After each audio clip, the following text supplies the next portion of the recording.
We discussed about the algebraic properties of complex numbers, correct? Now, see, a complex number. What is a complex number? You have understood. Whenever you have a number such as root of -1, we represent this as I, so that I is a complex number. Now, you know, I is a short form for iota.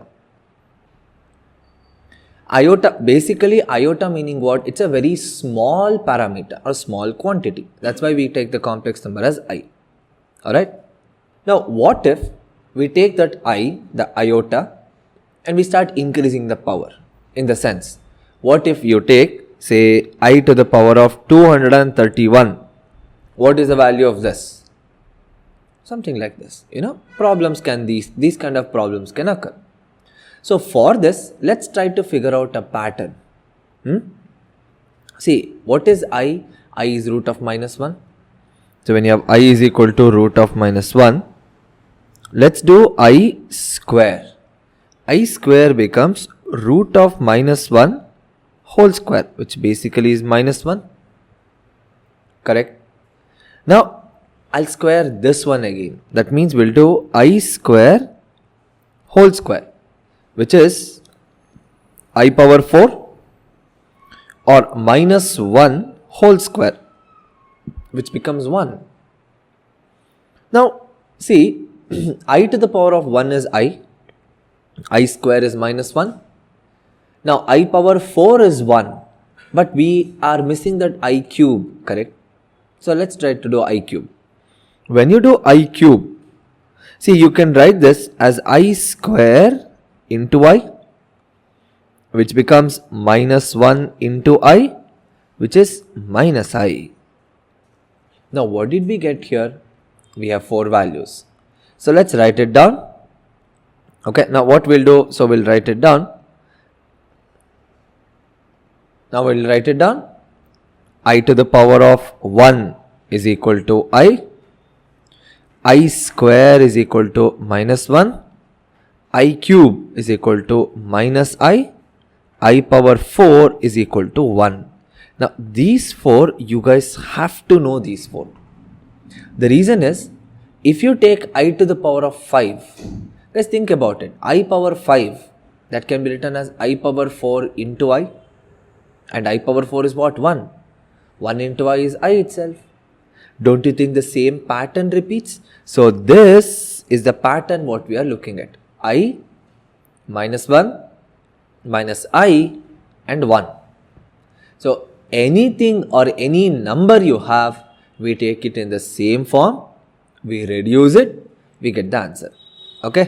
Now, one example I can give you in for this one.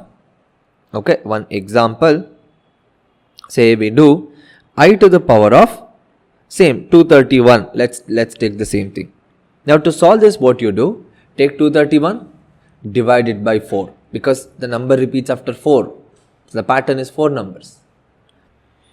231 divided by 4, 5 times 20, 31. Then you can take 7, 28, 3. See that reminder? Don't completely divide. That's not the point. Okay. Now, what you do? You take that 3 reminder. So, it's like saying I to the power of 231 is nothing but I to the power of 4 into 57 plus 3, isn't it? Now, I to the power of 4 into 57 into I to the power of 3. Laws of exponents, right? Now, anyone or any number which is a multiple of 4 will have 1, because I power 4 is 1, right? So, I power 4, I power 8, I power any multiple of 4 will always give you 1. This becomes 1 into I cube. What is I cube? I cube is minus I. So, we get 1 into minus I, which becomes minus I. So, this is the answer for the given question. Whenever you have any number, I to the power of any number, what you need to do is divide that number by 4, get the remainder, I to the power of that remainder is going to give you the final answer. Okay, now this is the powers of I. Now we also have certain identities for complex numbers. Very simple, like whatever you have for algebraic, the same sort of identities. In the sense, remember a plus b whole square? Same way, we have z1 plus z2 whole square, where z1 and z2 are two complex numbers.